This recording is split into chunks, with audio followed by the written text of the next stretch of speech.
Okay. Welcome back to Nick Lenz's Comic Corner Classic, that's non-classic. This is episode number 1340, not 40, 54, and Doubleshot number 1248. Yep. I got two Marvel trades. First up is Spider-Gwen, Ghost Spider, Volume 2, Impossible Year.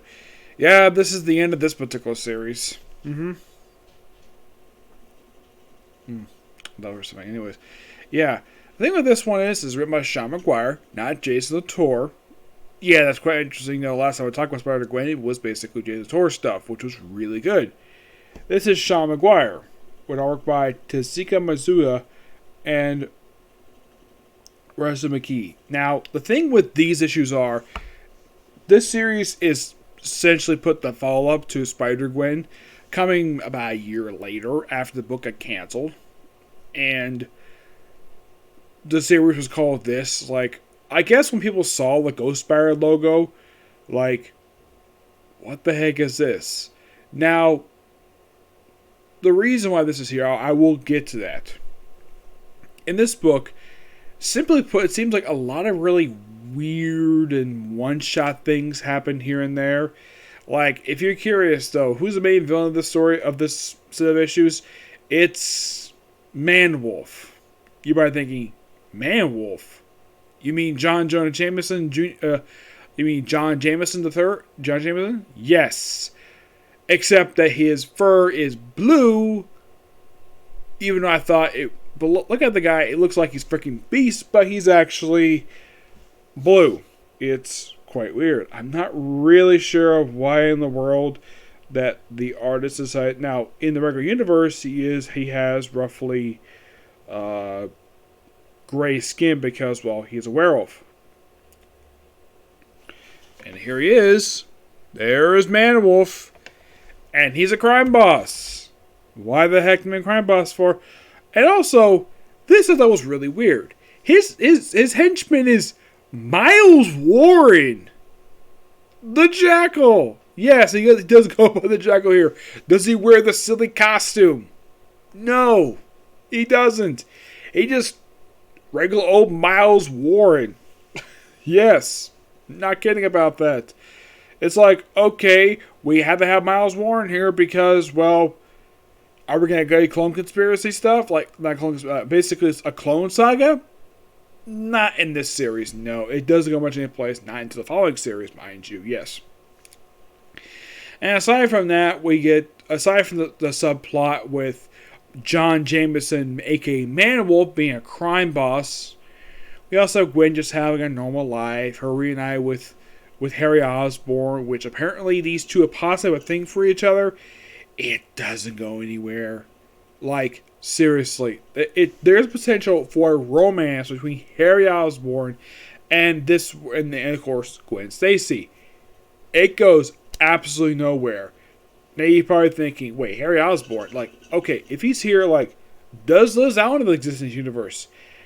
As far as I know, I think she does, but she's never really met Harry Osborn. Nope. Also, Gwen is having a tough time with the Mary Janes, where she's messing up, though she does go better by the end of the book. And by the end of the story arc, which started issue 5, ended with issue 9, she defeats Man-Wolf. 10 is simply just a standalone issue, her team with Spider-Man for an issue, and she adopts a new code name. She drops the name Spider-Woman, one she's been using the whole period of time, since her debut. Well, probably because it's public knowledge, she decided to call herself Ghost Spider. Yes, Ghost Spider. The reason why this happened was because of Marvel Rising. That's what she was called. That's my theory anyways. I don't really know what the actual reason is, but that's just my theory of the matter. Is that because she's called that in Marvel Rising, call her in the comic book set as well. Which, honestly, it makes no sense at all. The fact that she is called Ghost Spider, even though, look at her, she's Spider-Gwen or Spider-Woman. Why in the world she can't use the Spider-Woman logo? Well, because they probably think, oh, maybe because there's too many people with the same name, code name in the Marvel Universe. They have 2 Spider-Men, so why not 2 Spider-Women? I mean, she's clearly good friends with Jessica Drew. Nope. Go Spider. Yep. Oh, and by the way, this 10th issue of this series is the 50th issue of the entire 50th issue of the Spider-Gwen character. Weirdly enough, it's not a double-sized issue. I am not kidding about that, because normally you have big issues like this. You have like a couple backup stories in here. Nope, it's just a regular-sized issue, which in my opinion is a really dumb idea to do. And right after this book wrapped up its story arc, the book got restarted back #1. Because of course it did. And they dropped the name Spider-Gwen from the title. It's now referred to as simply Ghost Spider. Yep. I'll discuss that series in a later video. And in case you're curious to how long that series lasted for, 10 issues and had the same exact writer. Not really sure why they dropped the name Spider-Gwen for. They could have kept it going. Nope. We had to drop the logo for some reason, despite the fact she's still a popular character. Yeah. The book itself is just okay. Nothing really much to talk about. It's like basically reading this, you're kind of like saying, I miss Jason Latour because with his book, when he wrote the book, it was fun, interesting. This is just okay at best. I mean, I know Sean McGuire is not Jason Latour, but could you at least make the book interesting to read? That's the biggest problem with the book. That's a good artwork, though. Yes, fantastic artwork. Nothing wrong with it. It has similar style to it of the original artist.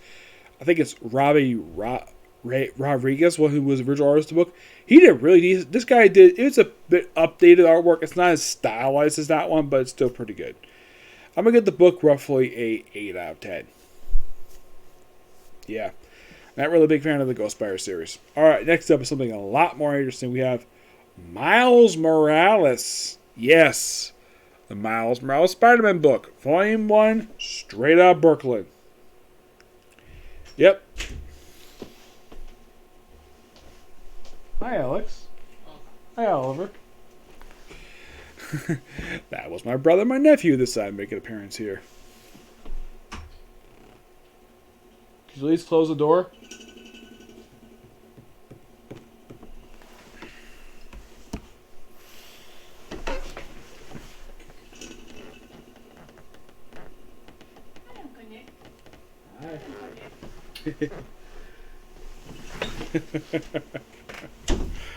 Okay, now then. This book is quite interesting to say the least. Now, we have a brand new writer because Bendis is no longer writing the book. For good reason. He went to DC. And still there, and he's writing Justice League now. This book is written by Saladin Ahmed, who does a really good job with this book. This book is so freaking good. The artwork in here is done by Javier Garon. The first issue has sort of a, well, it's going to character named Judge, which that's interesting. We also have a bit of a recap of how, well, Miles got his powers, mostly anyways. It's basically a recap of the annual, somewhat. Also, it seems like Miles has gotten taller. Yes. I don't know, like, the way he's sitting, the way he's squinting here, it seems like he's much more taller now, and he's a lot more muscular. I mean, he's as tall as his mother, which, that's quite something. Yeah, and thing is, it's almost like that, well, Genki, who is actually his best friend, it seems like he's not much of a big player in this book. Nope, he is a side character. He looks like he's, well, still the same. We have this new sort of best friend named Judge. And then, of course, well, then we have him hook up with Barbara. Now I'm thinking, wait.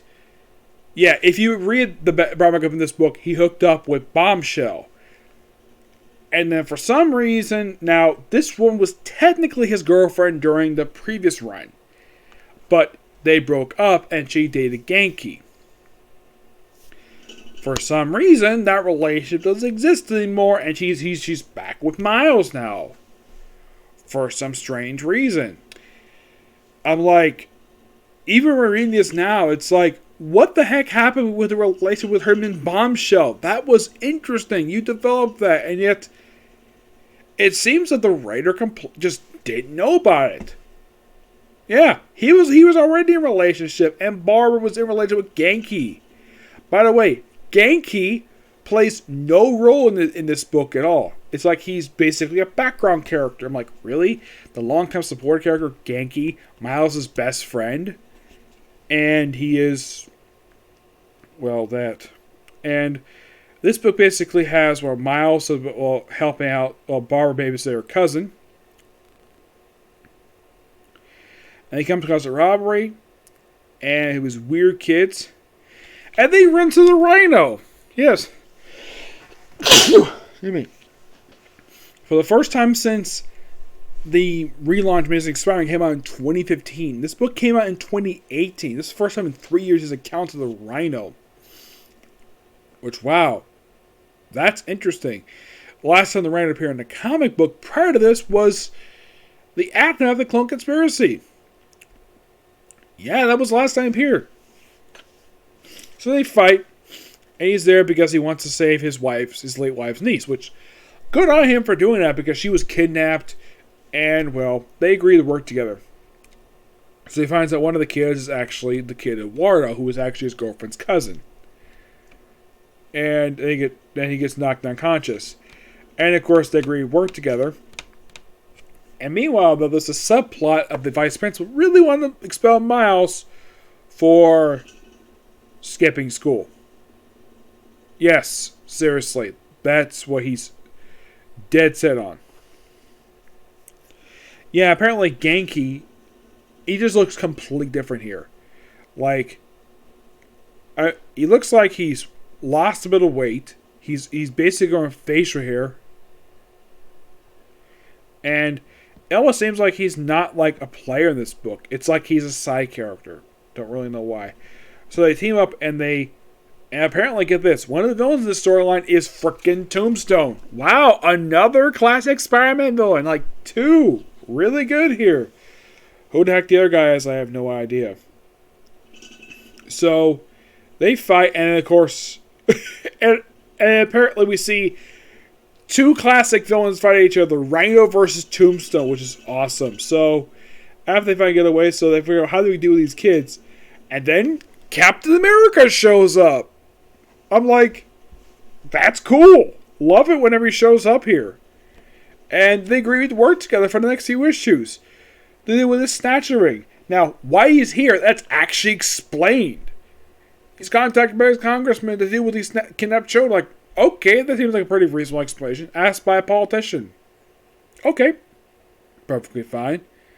Nothing unusual with that. And of course, Spider-Man looks over everything. And of course, they agree to work together. And they go to a facility known as the Gawas. Now, of course, Steve explains that this place was meant to be housed as a holding facility for mutants. I'm like, okay, is this related to obvious? Now, what I'm thinking of basically like a prison for mutants, basically, in case they go like out of control or whatever. The whole mutants. Not criminals, just mutants. It kind of reminds me this is possibly something set from the 90s with Operation Zero Tolerance. In case you don't know what the heck that is, it's a crossover event which involved the Sentinels and the fact that the program was supposedly headed by Henry Peter Garrick, but actually headed up by Bastion. Yep. So, why does Steve know about this? He was former agent of S.H.I.E.L.D. So, yeah, and then you find the guy. He's called the Snatcher. And he's like, you kidnapped these kids? He's like, oh yes, I did. Yeah, his stupid philosophy. And he tries and apparently he's got brainwash. Apparently he's got mind control powers. You think he is a freaking telepath? Yeah, this guy is like so lame. Like, oh, and by the way, Miles is apparently the one immune to this, which I'm like, that's interesting. Like, I get maybe Rhino and maybe Captain America. The only reason I think the reason why Miles is immune to his mind control powers because of his eyes. Yep, so he knocks him out. And, well, yeah, he does. And then the kids are freed. And, of course, everyone's, like, happy to stay home. And the next couple issues deals with the whole thing with the vice principal, which is moving on here. Fun, interesting stuff. There's even a guy, one of his days with Barbara, called the Frost Pharaoh. And he's like, and I was like, Frost Pharaoh, are you serious? Yeah, a very lame villain. Shit, he's meant to be lame. So, yep. And we still continue this Blossom romance. And then we continue on with the whole thing with Tombstone, which is really interesting here. Yes, it deals with the Side War. And fighting our people. And then pretty much we're building up to... And then we have a guest star appearance by Starling. You're probably thinking, who the heck is this? Who the heck is this woman here? She's the granddaughter of the Vulture. Yep, and they team up, and these two team up for a couple issues. Yeah, she appears in issue 5, appears in issue 6. It's a really interesting story. I love their team up. It's really interesting the fact that these two. She basically becomes issue 6, becomes a recurring character in the series. Yep, and they agree to work together to stop Tombstone, and they do. And the book ends where he runs into Aaron, his uncle. I'm like, that's interesting. Yep. So, in the case of this book itself, I give it a 9.5 out of 10. It's a fantastic book, and I do highly recommend it. Seeing Aaron again, that's interesting. To probably make its return. Also, for the first time since the end of the Bendis run, which is really, really good. Yep. So, yeah. That's it for Sick of You, and that's it for videos today. Because I have no more time to do videos today. So, tomorrow, I'm going to reviews for Shaman King. Yeah, I was thinking of doing it today, but I got to check by AEW Dynamite. Also, your Shaman with the Princess, and the final episode, yes, it is coming out tomorrow for Fire Force. And possibly our Comic Corner, okay? Do this video. Bye.